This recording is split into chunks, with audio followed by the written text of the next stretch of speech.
Hello, welcome back to more live streaming. Today I'm going to start working on functions. I have a VM which is a very boring VM and it copes with adding and multiplying numbers together and subtracting as of last week, but that's all it does, which is not really a proper VM, I don't think. So I want to implement functions, but this is going to take a while. It'll take a few sessions, I think. There's quite a lot involved in functions. Today I'm going to start at the VM level and I'm going to look at implementing just two new instructions, one for call, which we'll call a function, obviously, and one for return, which will end a function and go back to the execution point of the caller.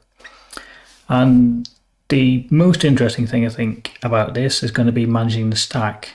So looking at how we manage the stack when we call a function, because it's going to have its own stack, what extra data we need to put onto there, and then when we return, how do we sort of throw away the stack for that function and go back to the place that we came from. Okay, so this is the code we have so far. Actually, this is probably not the most interesting file. Let's take a look at the spec. So we can do very boring things like this, like adding numbers and so on. What I want to do is I'm going to do some next level crazy shit here. What I want to do is introduce some concept of function.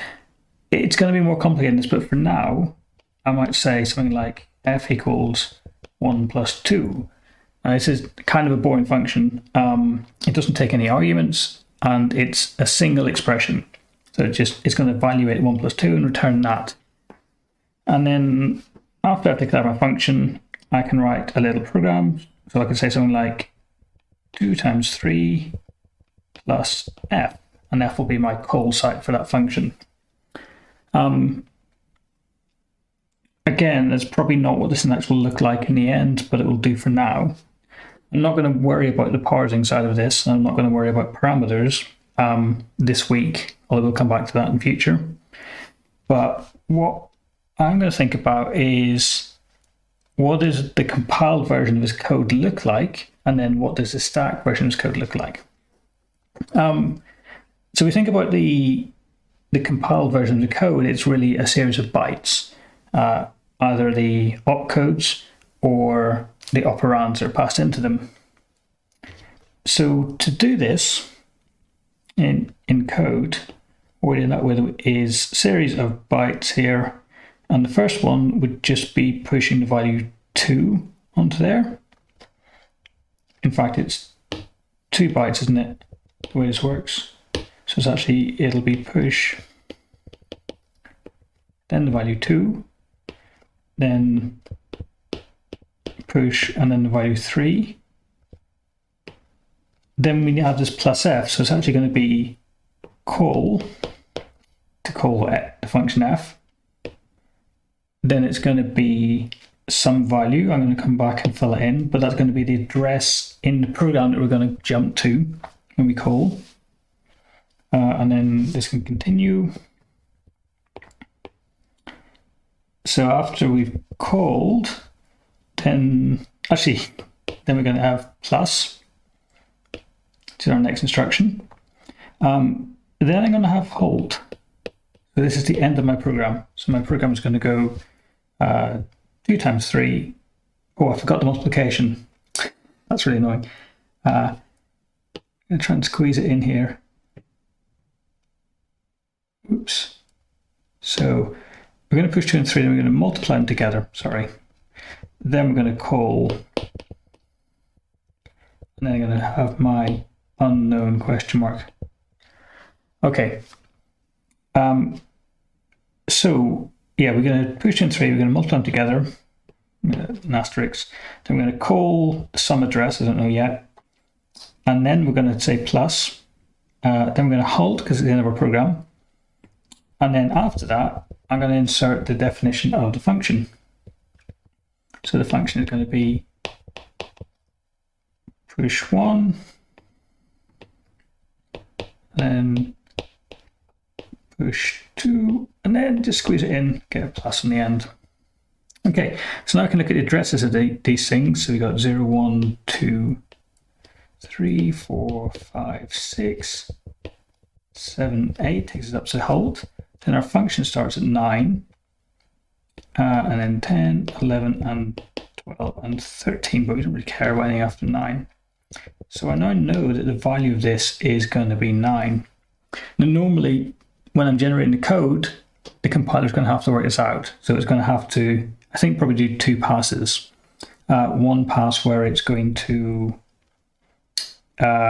turn the code into bytecode, but it's not going to be able to fill in the locations yet because it doesn't know where the functions are. And then the second pass will just come through and fill in these missing values, because by that point it should have put everything into memory, basically like I did, but in an automated way. Okay, so that's the bytecode side of things. And we also look at the stack side of things. So just to remember what we had f is 1 plus 2, and then a program is 2 times 3 plus calling f. Okay, so in terms of the stack, as this program runs, the first thing we had was pushing 1 onto the stack, and the second thing is pushing 2 into the stack. Oh, sorry, it's not true. It was 2 and then 3, wasn't it? Looking at the program. And then we multiply. And when we multiply, what's going to happen is that 2 and 3 will pop off. And then we'll push the result of that back on. So we get 6 on here. It's our stack at this point. And then we want to call f. So there are a couple of things we need to worry about. One is where do we return to when this function is finished? We need to store that value somewhere.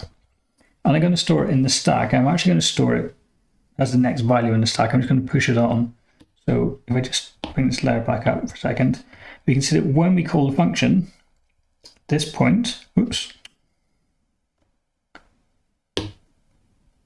not that, come on. There we go. When we call the function, let me grab another color for a second. This one should work better. When we call the function here, we're in instruction number 5, and then we consume the operand, which is number 6. So we know that to pick up again, our return is going to be the next instruction. So our return is going to be 7. Okay. So when we call the function f, the first thing I'm going to do is I'm going to push 7 onto the stack. This is our return point. Okay. Then I'm going to create a stack frame. So this is like an overlay over our entire stack, which is only used by our function. So this is like dedicated memory just for it. Okay, and I'm going to remember what this is. So in my VM, I'm going to store this location. This location is 2, so 0, 1, and then 2 is the start of the frame. And then I can just use the stack as normal, just for my little chunk of code, which is the definition of function. So I'm going to push 1 onto it. I'm going to push 2 onto it, and then we hit the addition. So what the addition does is it pops these 2 things off. And then we push 3 onto the stack. Okay, now the next instruction is going to be return. So to implement return, what I'm going to do, did I have return in my thing? I think I forgot it. Right, this is really important. My function definition, actually let me grab this color again, sorry. My function definition starts here and runs this way. But importantly, the last instruction in here is going to be return. So address 14. Okay, and that's important because here, after we've calculated the 1 plus 2, we hit return. And what we're going to do is we're going to pop this value off and remember it. Okay, so we're going to remember the value 3. Then we're going to throw away this frame. It'll stop existing. I mean, throw it away is kind of a metaphorical thing. We don't actually do very much. We just pop everything off back to that point. So we kind of, no matter how much stuff is on the stack, we pop until we get to this location. So when we get back to position 2. But we will, before we do that, we'll remember the last value in the stack. Okay, we're going to pop all the way back. Then we're going to pop again. So we're going to pop and get 7. Pop in there.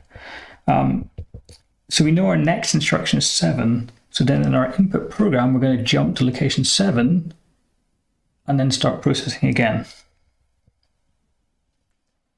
Okay, long explanation. That's the plan for today. I hope you enjoyed my funky iPad overlay. Okay, so I don't know what the input syntax is going to look like, so I'm not going to try and deal with it at this level at all. But I might write a new spec for the VM because I'm going to just write out the instructions here. Yeah, I might write a spec for this because I want to write out the sequence I just had and then make it work. I want to get rid of, before I start, I'm going to get rid of these things. I don't like the literal values here, and then we also have them here. I want to go back to using constants or named values. I guess constants doesn't make a lot of sense in Haskell, but a value which has got a name is what I want.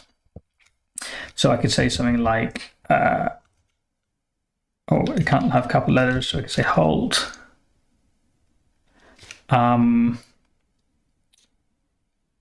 We got halt, push.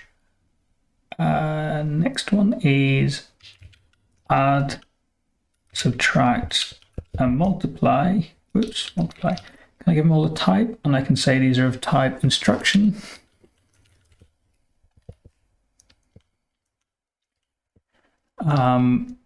So I could say, no, I'll just say type instruction is an int.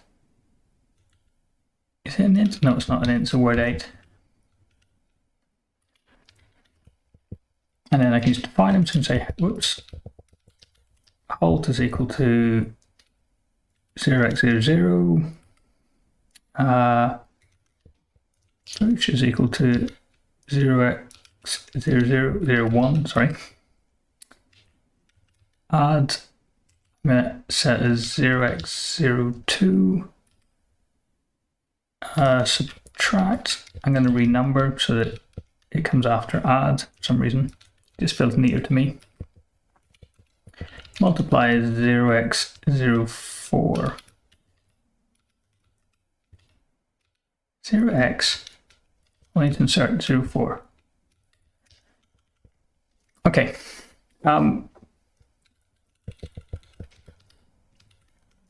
Just line those up a little bit. Okay. And then I'm going to rewrite this. So we're going to say go instruction.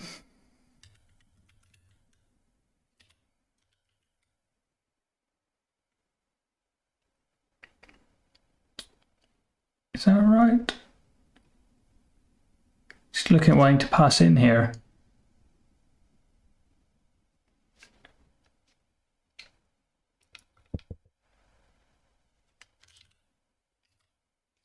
Let me do that, sorry.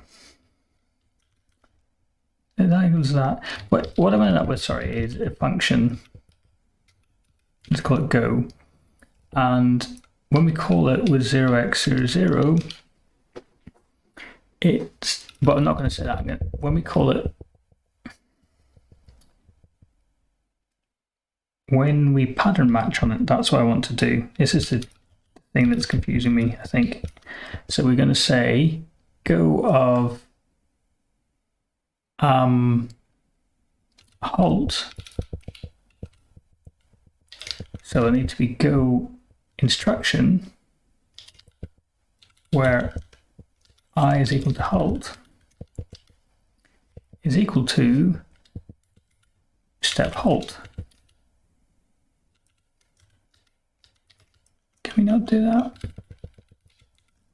Oh, we need where.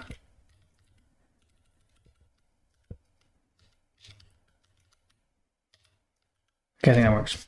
I won't call this go, I will call this instruction.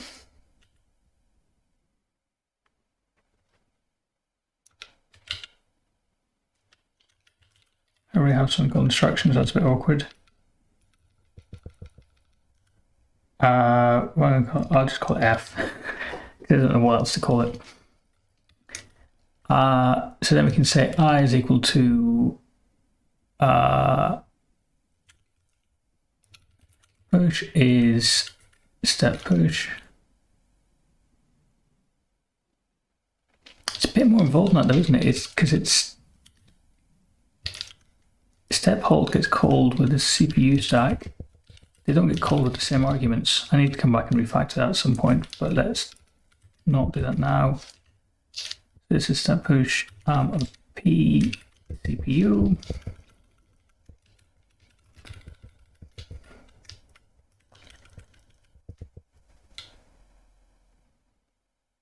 Okay, so we can go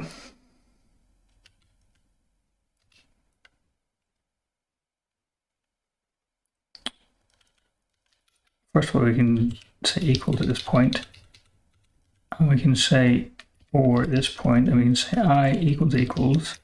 Then we just need to fill these in. So this is going to be add,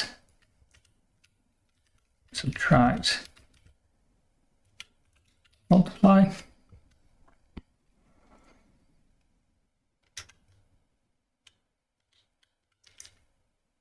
And then we can just say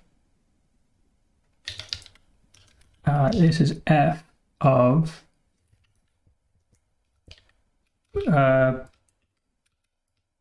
p buying CPU IP instruction pointer. Does that work?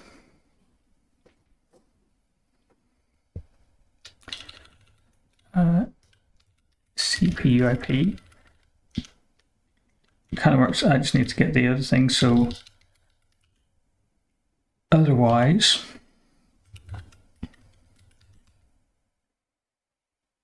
is left unexpected instruction.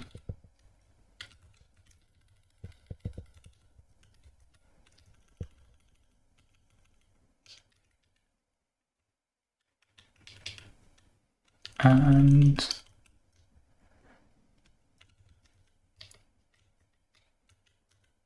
I can say instruction here, I think, and say where instruction is that, and get rid of the in, and where, and fix indentation. Okay, oh, painful refactor. And the might as well just call it go.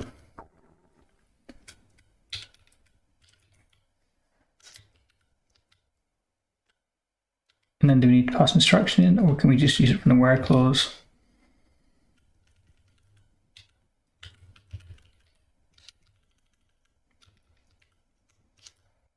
So we can just say go, like that. Okay, the reason for doing that, I think, is I can now grab these things. Well, one reason is I can renumber them, basically. That's what I want to do. So we will export them. And then in calc, we'll import them.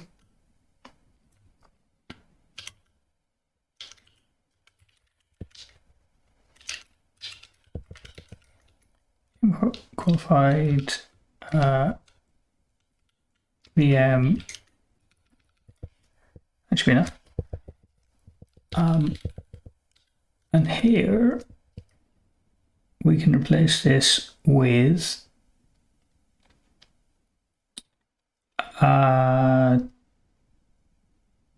which one is this? This is push. So we can say VM dot push. And this is VM dot hold.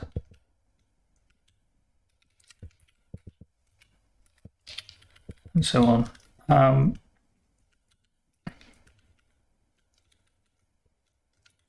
VM dot add. VM dot subtract. VM dot multiply. Just going to quickly check this still works.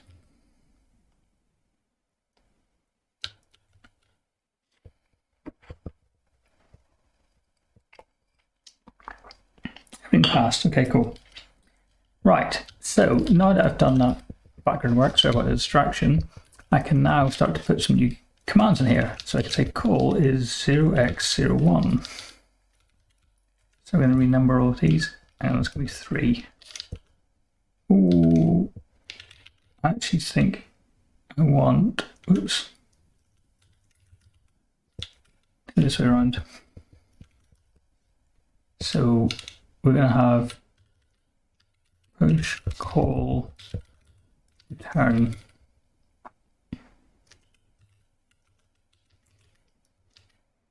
Zero x03 is going to be. So that's 1, 2, 3, and then 4, 5, and finally 6. Okay, so these are not used yet, but what I'm hoping it's nice to have to do is just renumber these instructions without having to update multiple places. Everything just keep working. Okay, instruction. Okay, so the instruction is call undefined. Now we say left not implemented, I guess. Right, so what's not implemented? This is call not implemented. And then if it's return, just say return not implemented. Oh, return is an awkward thing. Okay, let's call it ret. Just avoid a name clash.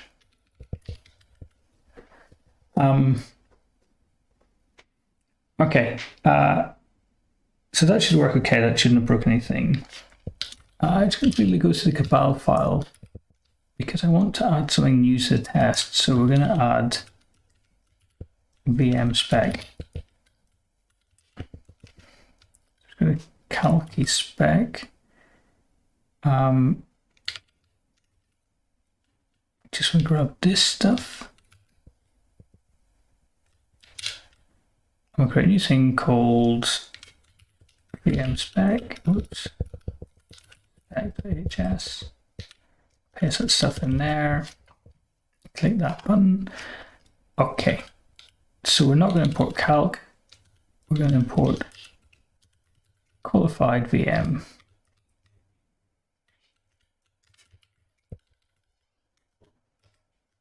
And then we don't need the mega parsec stuff, I would think. So it should work. And we can just say something like true. It's going to write a stupid test now so I can make sure I've fixed Cabal. Okay, that seemed to work. And that seems to work. Okay, cool. Cabal seems to cut up and be happy. Right. Make sure this runs. So just say it should be false. This should fail when I run my tests.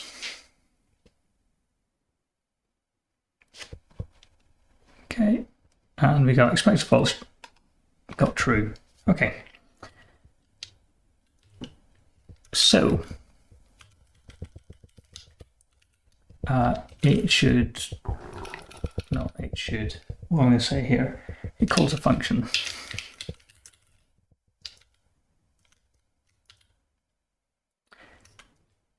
Okay, when we call vm.run,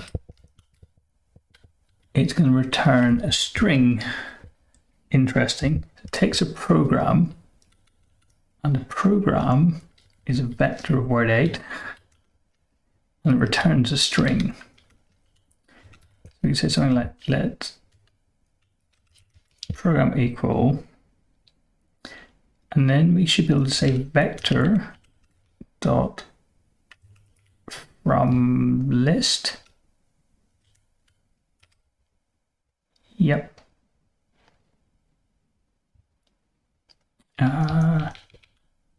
Did it hash map lazy as vector? It's not quite what I had in mind.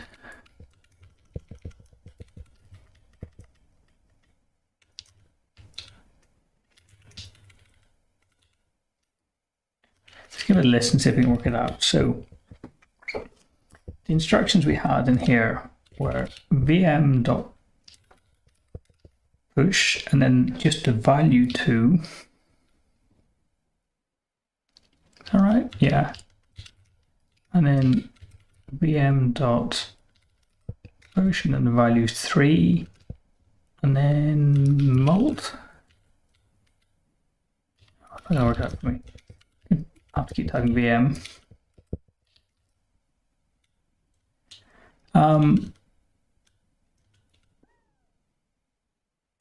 Let's just make sure our test works before we have some more functions. So we should be able to say here vm.run or program should be the string. What string is it? It's going to be the string 6. It's going to multiply them together. And then we run that. It did not work. Ooh. Oh, halt. Halt is always a good thing to put in your program.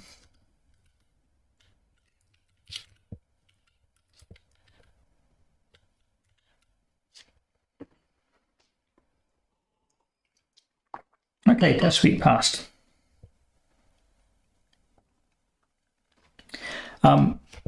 So now I can look at.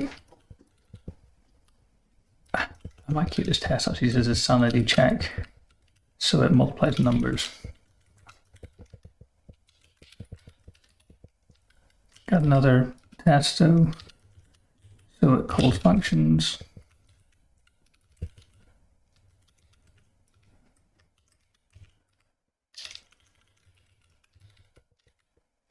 Okay, so let's start with that, but we will not halt. We will say vm.call. Then we got there's a value 7, I think. Let me just quickly grab my iPad and check. Yeah, there's a value 7. I haven't exported call, so I need to go and fix that. vm.add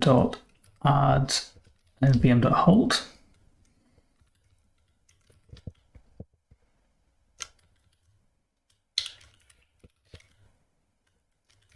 So call and return.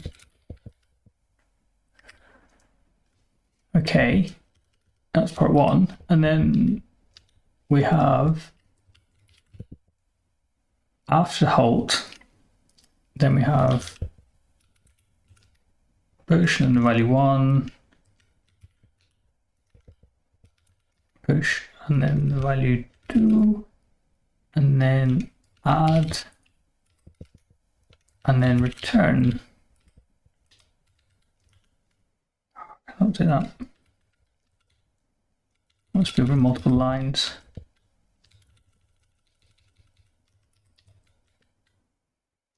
Well, not let me do this.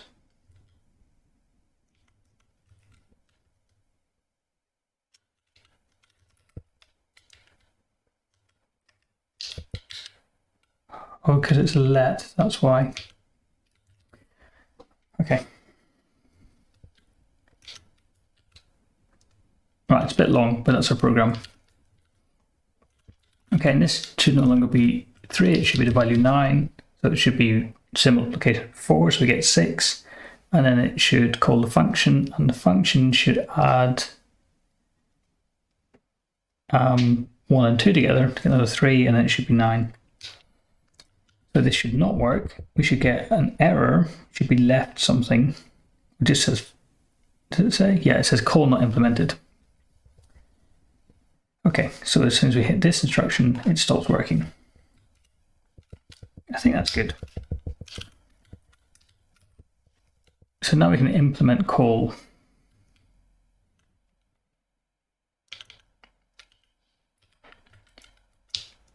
How does apps push? Sorry, we keep in order. So step call. Program. Take a CPU and return a new CPU.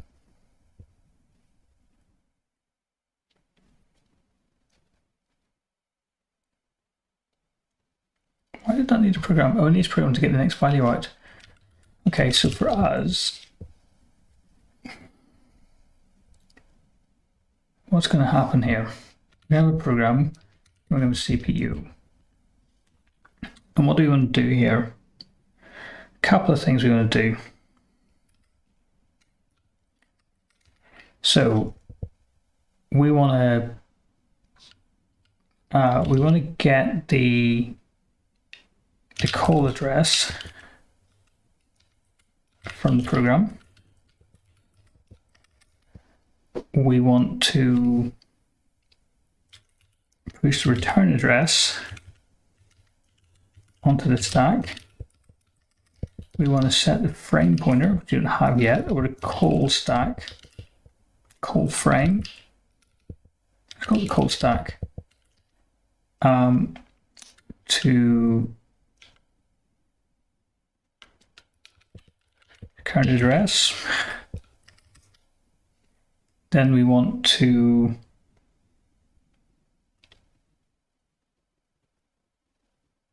what do we want to do now? We want to call run, don't we? I think. So we want to set the instruction pointer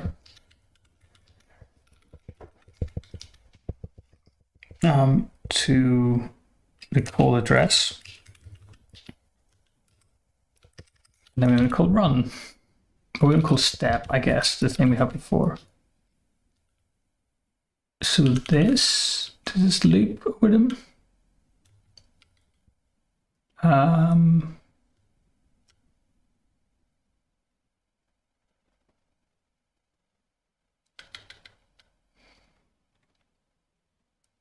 Oh, this is recursive. Okay, cool. So we can do that.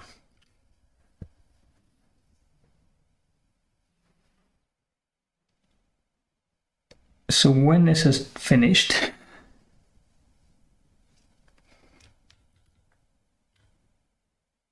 it'll be called again, but that's okay. We can just call step at that point with the program that we already have and the new CPU. So the CPU will have the IP set up and the call stack set up, and we need the stack, but the stack is inside the CPU. Yep, so we're calling it with the CPU where the stack is set correctly. The instruction pointer is set to the call address that we want to go to, and the stack pointer, might just call it stack pointer, is set to the correct place just so we can jump back again.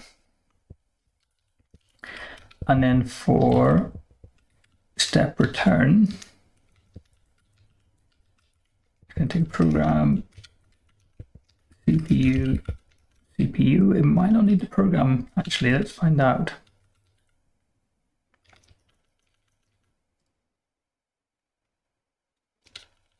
Let me just do CPU. It's got a program CPU. And what do we do here? So we pop from stack. We're going to remember that as a return value.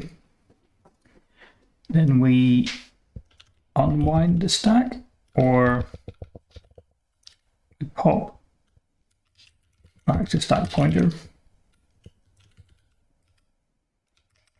Then we pop to get return address.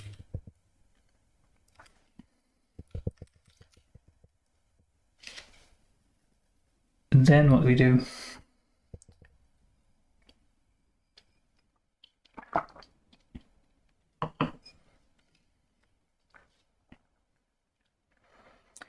Pop to get return address, then we'll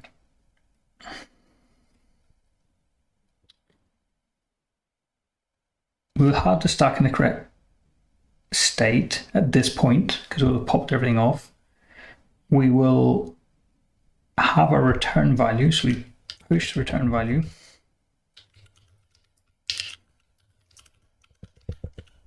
To get return value.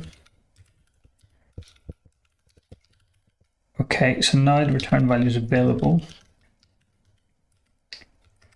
Then we set the IP to return address. And that's it.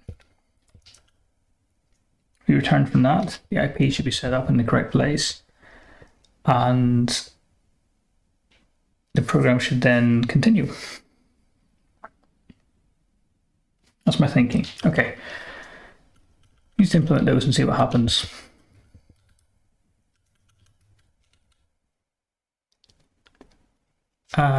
This never needs it to program.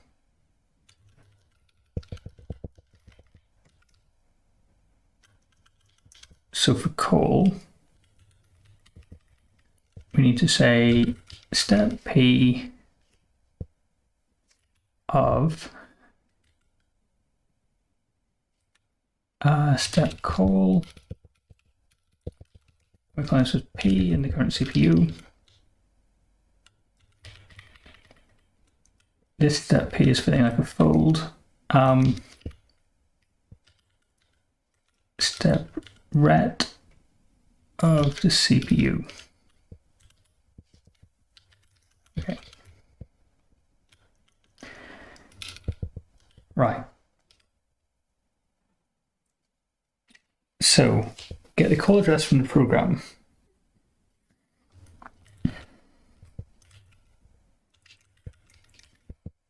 Is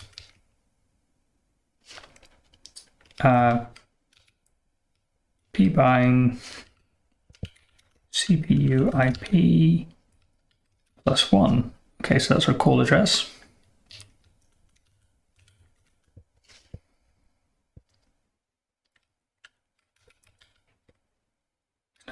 This is so we just override the things. So CPU IP. Oh, this is a bit more complicated. CPU IP is equal to the call address. Okay. And CPU stack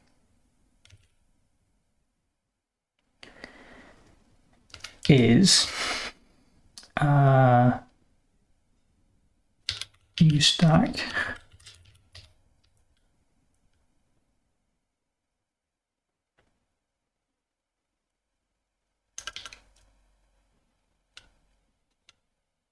what's it saying here? Couldn't match int with word 8. And this is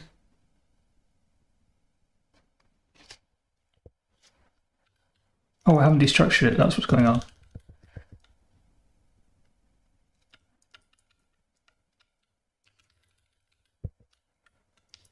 Okay.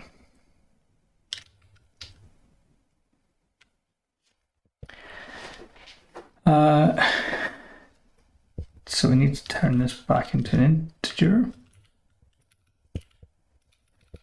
Maybe just fix that. In our CPU, we just make this a word 8.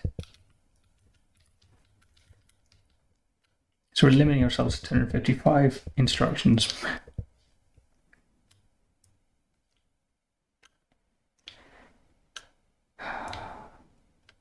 Now, because that expects it to be an int, so when I'm using it, it needs to be an int. Okay.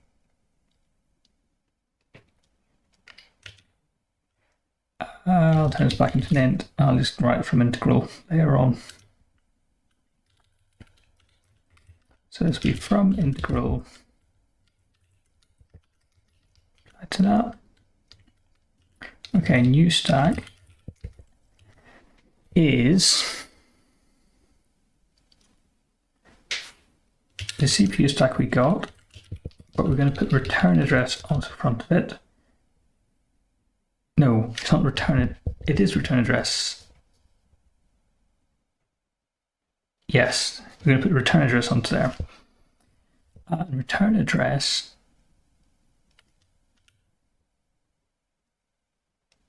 is CPU IP plus 2.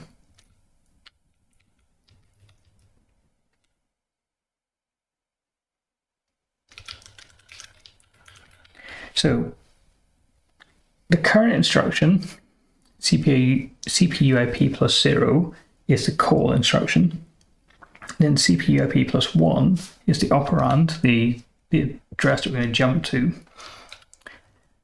And then plus 2 is where we're going to come back to when we're done.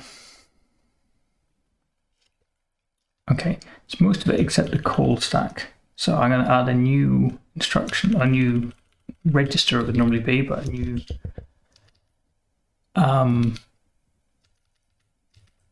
don't know, we'll call this just a new value inside our CPU.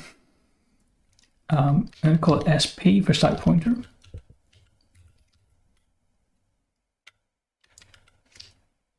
Okay.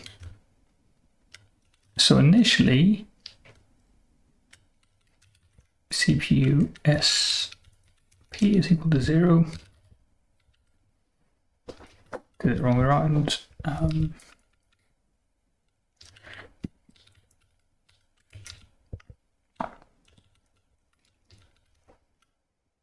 Oops.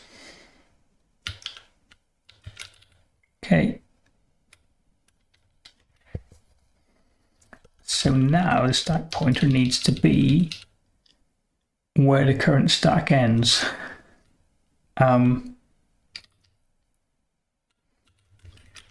So SP is going to be equal to something like length.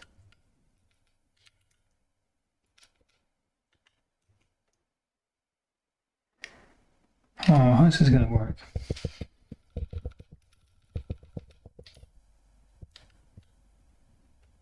Think about this for a second. Let's see if I can get my iPad to reconnect.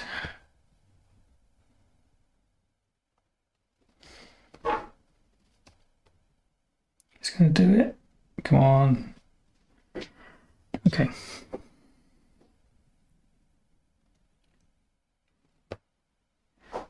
So I want to rewrite the stack, which is quite like the way we do the stack. At the minute, I'm using a list for it. So we start off with different color, white, black. We start off with just a list containing the value 1 or 2 or 3. It doesn't really matter. And then what we end up doing is we say we push 2 onto that. In fact, let's write lists properly. So the end of the list is null. This is our initial stack. Then we push 1 onto it. So we have 1 cons, but I'm just going to call those cons. Okay, and then we push 2 onto it. And then I'm going to get these values right because we actually, in the program that we're writing or testing, it was 2 and then 3. And then we put our, oh, they get multiplied, but it doesn't really matter. I don't care so much about that. We put our return address on. So it's 7. I think it was 7. No, 7 is the call address, so it might be like 5, it might have been. And then some, whatever else was on the stack. We don't care. Okay. And we want to somehow remember this location. But the trouble is it's just ahead of the list. So when we come into our function and we want to push like the value 1 onto there, 1 is not ahead of the list. The position of 5 has changed.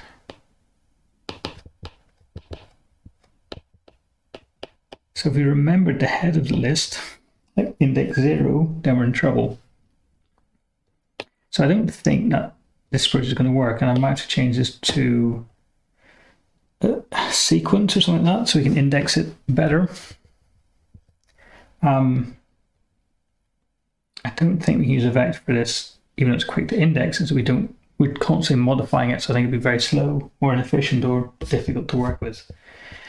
What we probably want though is something that grows the other way, so we're adding on to the tail, because that's probably more useful. So we can say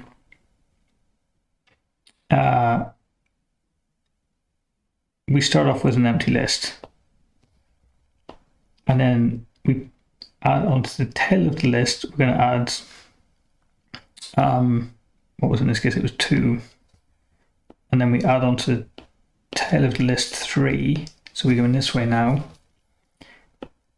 and then we have 2, 3, and then we push our return address, which I think is 5, and we can remember this because this is now position 2 in our list. And then when we start to modify, when we start to run the function, and we push 1 and then maybe 2 onto there, position 2 is still pointing to the same place, so we can jump back to it. So I actually need a list that goes the other way. So, back to code. This is quite annoying. It means that this whole thing, it's not going to be a list event, it's going to be a sequence event. And I think data.sequence.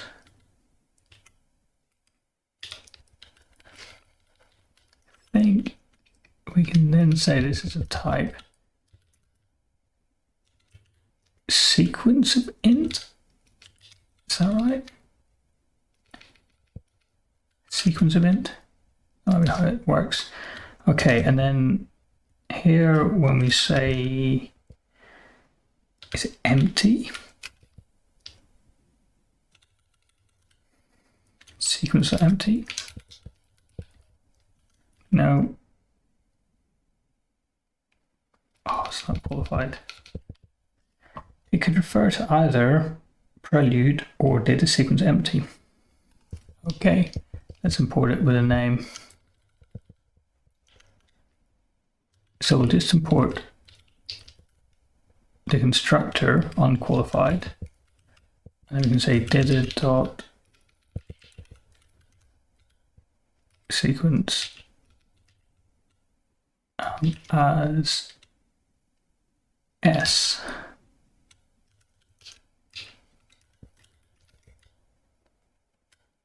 So now at this point we can say, I think, s.empty. Okay, but now everything's going to be broken.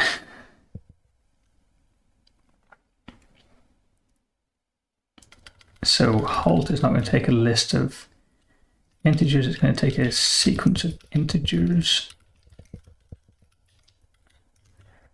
And we can't destructure it in this way. Oh, how annoying.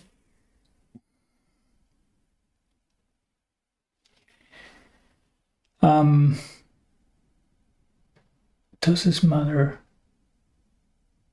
I think it does. I think we need to fix this. So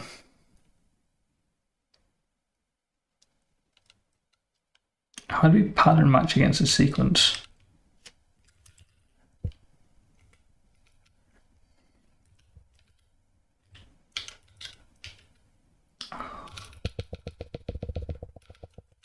Data.sequence. How do we use this? Deconstruction queries.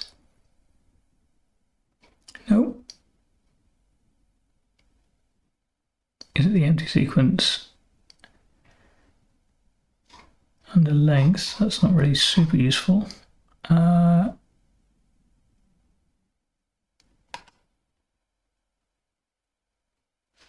not really. No.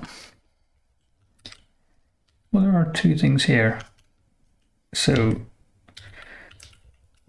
step hold some stack where s dot empty of stack is this error.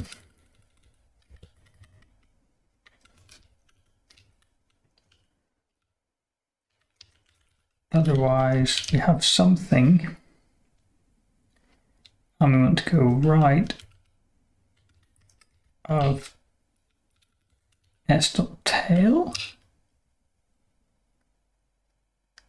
No, s.tail. Can we not say s.tail?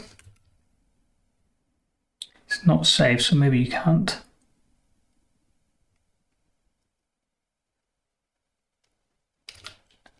So look and see. Indexing.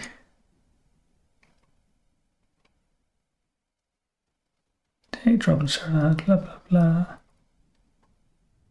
No, it's not a fold. It's not a zip. Oh, tails. Hang on. Saw it a second ago. Sublist. I don't want all suffixes. No. No kind of tail.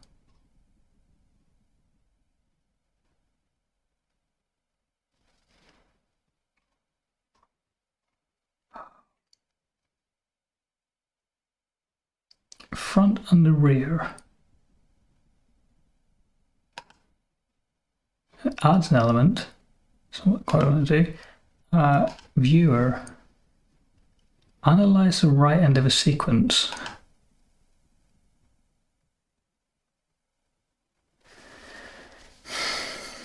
Okay, and this implements functor and fmap.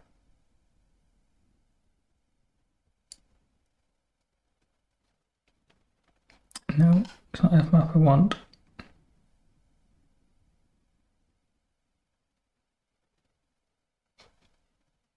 Maybe it is.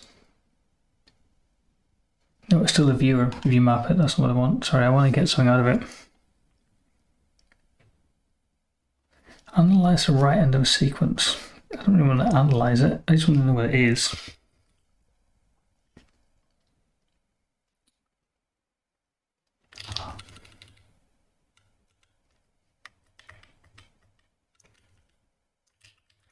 Case. I don't want to use case. Has it got anything? Like a from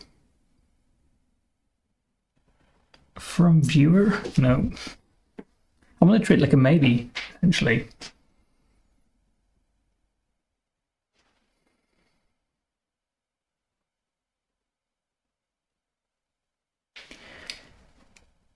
Sequence minus the rightmost element and the rightmost element.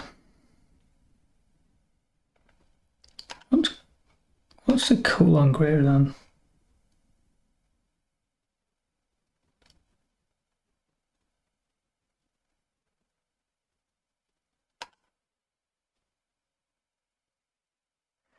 Bidirectional pattern system when viewing the rear of a non-empty sequence.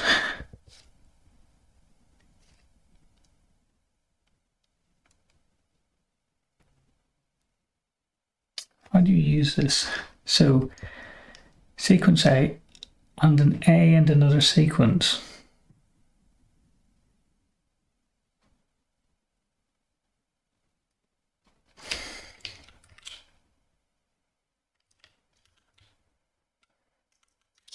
Just want to see if something compiles.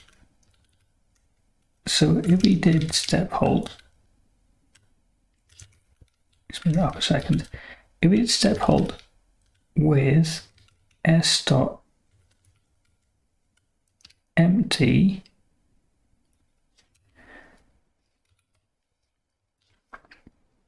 We get that. And then can we say x, was it colon pipe greater than? Import that, no. Colon pipe greater than.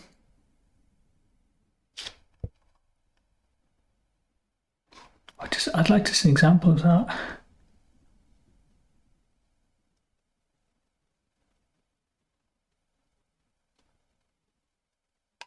Thank you.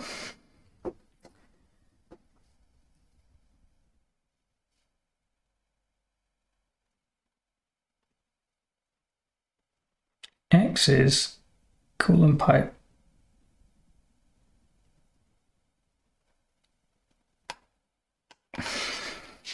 Okay, so this is matching empty at the start, and then some kind of X, and then some Y's. Oh, but that's taking two sequences. Okay, so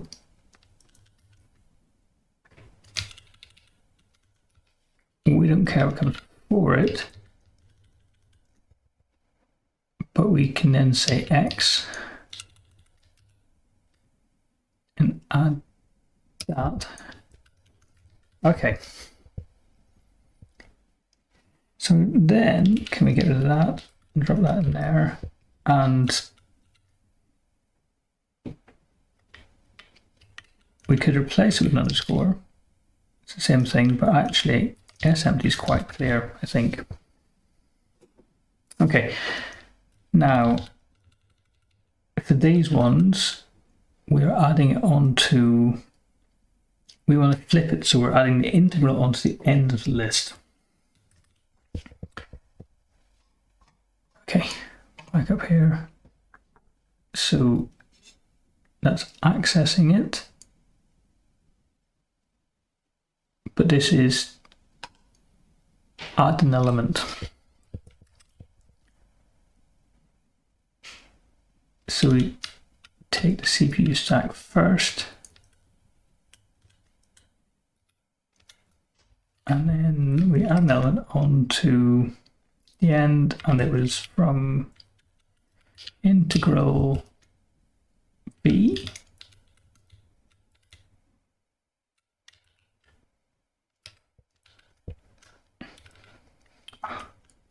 do it again. Okay.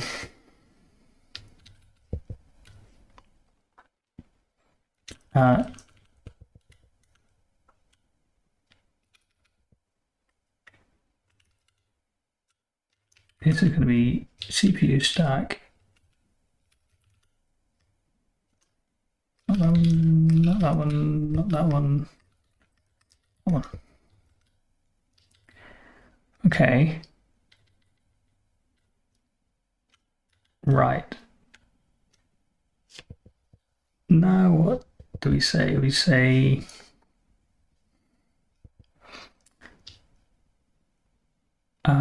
so pattern matching this one. How do we pattern match again? It was colon pipe greater than.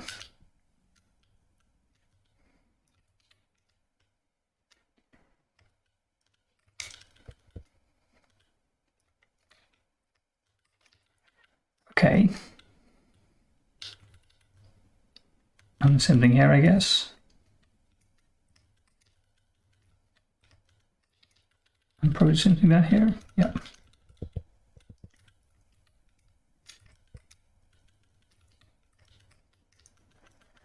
Okay. And then we just flip these around a bit. So we go Z's,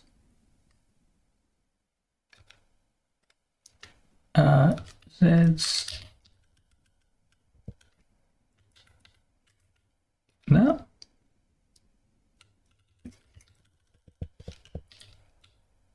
Nope.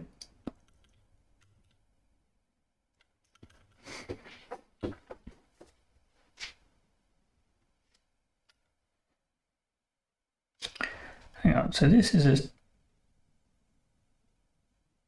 an int.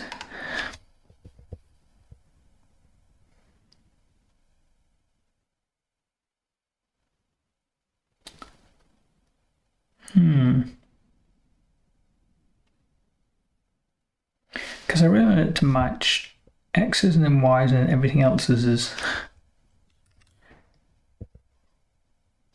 So if we come back up to patterns, I've lost my patterns.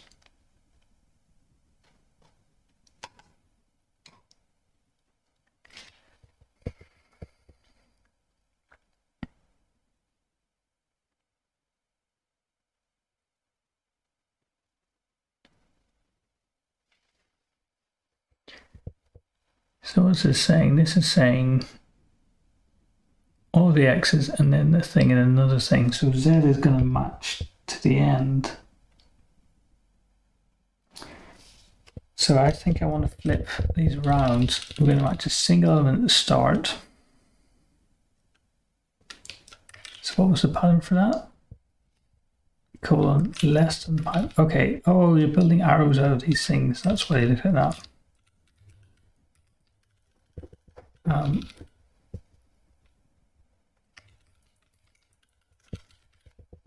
Okay, so this is what we want to end up with.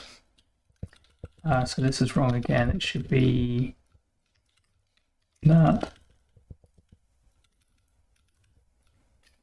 And that.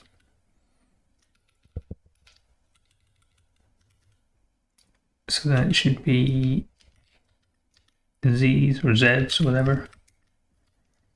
Is that?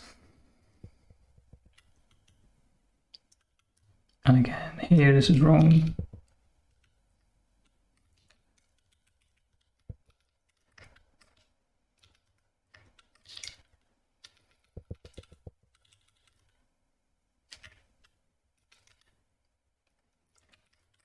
And that. Okay, back to where we were.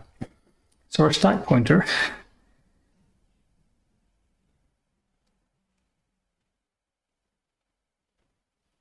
at this point, stack pointer is whatever the current length of the stack is, -1. So new stack pointer is s.length of the sequence here, which is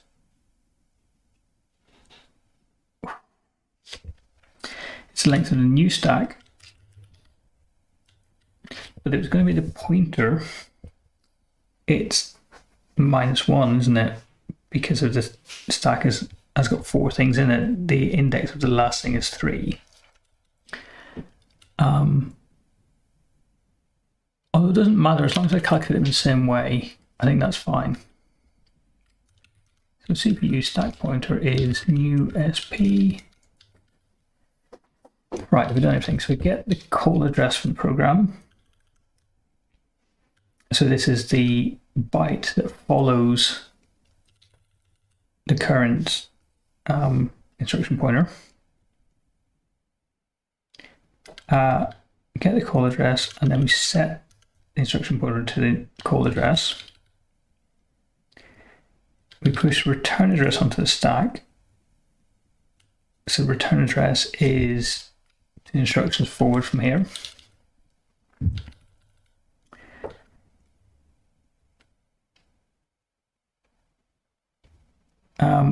Oh, that's all fine, but we actually need to run the function.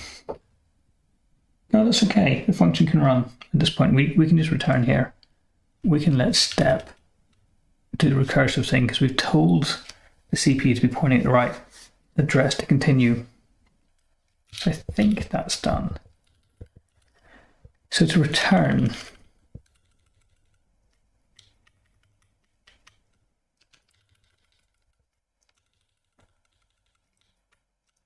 okay.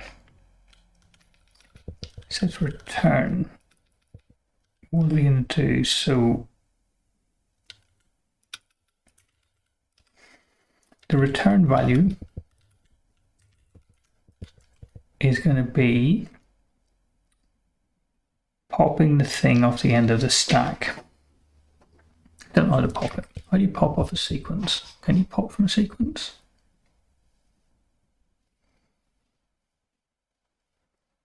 Split out?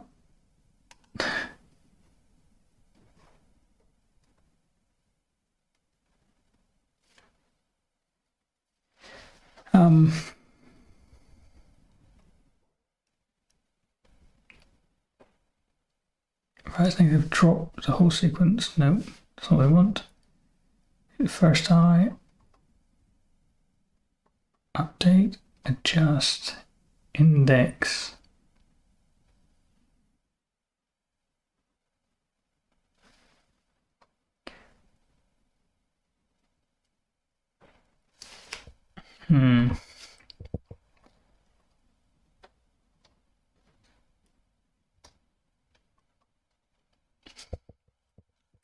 So take would be quite good for a new stack.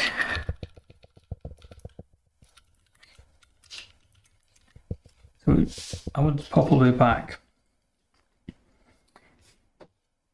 So we can say take or s.take.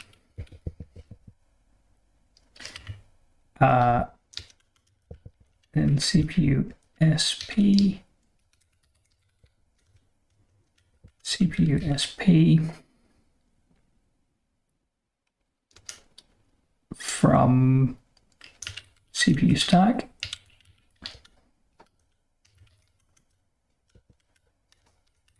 So we can say CPU and the CPU stack is new stack. Okay, it's a start. That means this is not wrong, but we can look at the length before we added something on. Okay. So that's rewinding the stack basically. The return address, we can just take the last element from take the last element off the list, I think. So we can say I don't want to do a pattern synonym, I don't think. Maybe that's the easiest way of doing it. Because there was no easy way of getting the thing off the end, was there?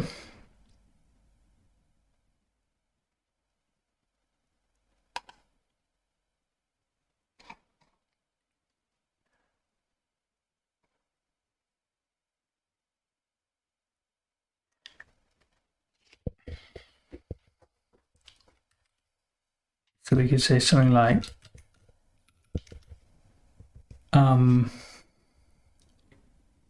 last of, we don't care what comes before it, but we have colon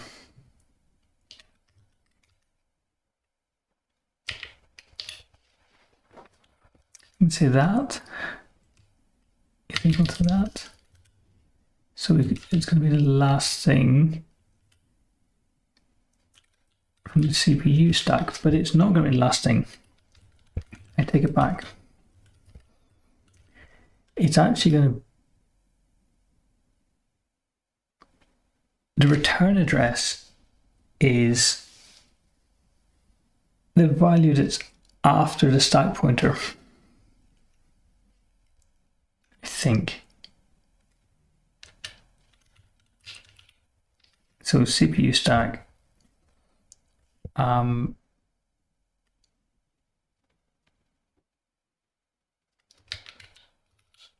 it's awkward, but s.buying.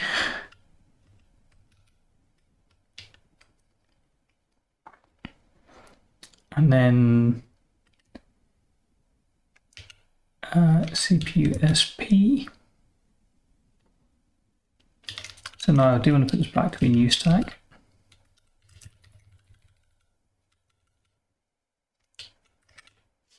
Okay, let me and see how you get stuff out of it.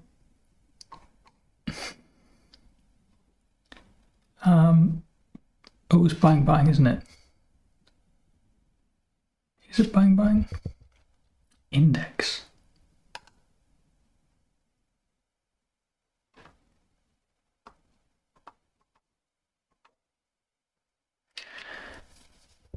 So the element at specifications count from 0.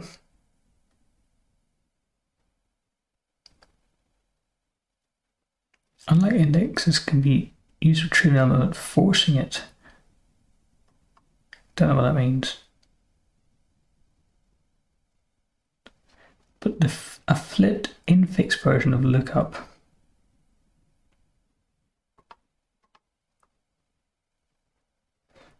However, index is not safe, is it? It comes 0. If it's out of range, fails with an error. Delays retrieving it until the result is forced. I don't really care about space leak, to be honest. s.index that. Okay, so that's return address that we're going to jump back to. CPU IP is return address, which means we don't need to destructure this.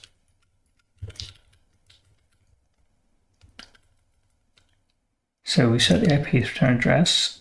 We have popped from the stack more or less to get the return address. We've gone back to the stack pointer. Have we? No, we have not.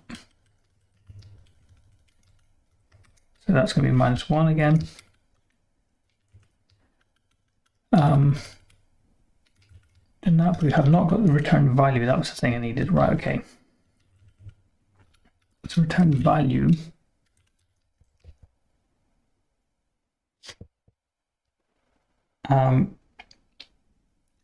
And this is where I want to get the last thing off. So we can say CPU stack s.index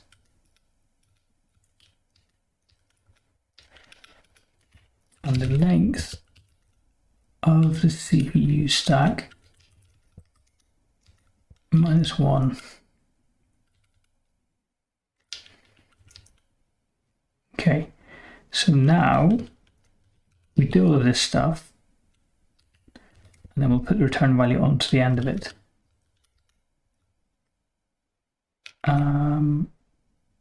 Was it colon? No, it wasn't colon, was it? It was just that.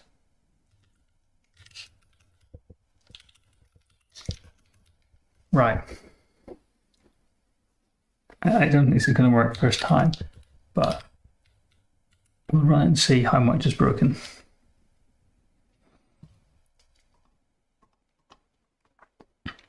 Oh wow, okay, that's not expected. So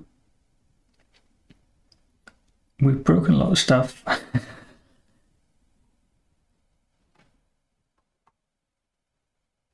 Spec and the VM spec calling functions expected now got 13. 13 looks like we're out by 1 in a way.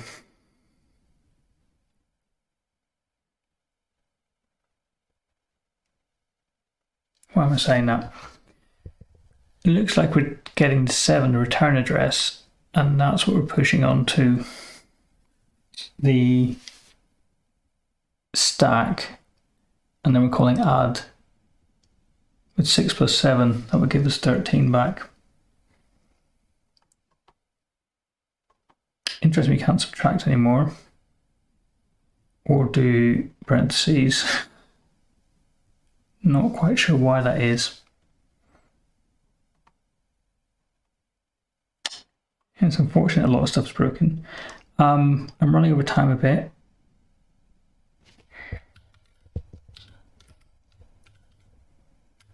So, unless I can see an obviously wrong thing here,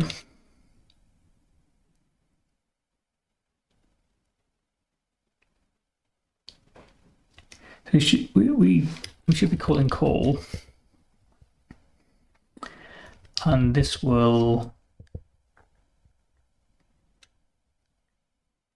take this value, CPOP plus 1,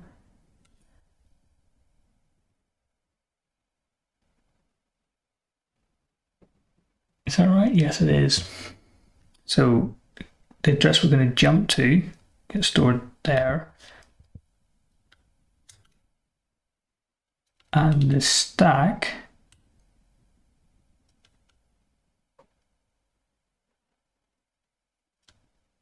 we're pushing the return address onto. So that's not the 7 at all. I don't think it is. Okay, I'm going to leave it here.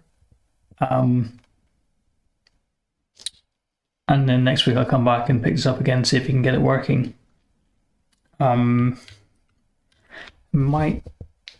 Switching to using a sequence was quite a big change, so I might need to fix that first. Look at things like why subtract. Well, I guess subtraction is broken because it's the order of elements is different now, because we're pushing onto the end, not the beginning of the stack.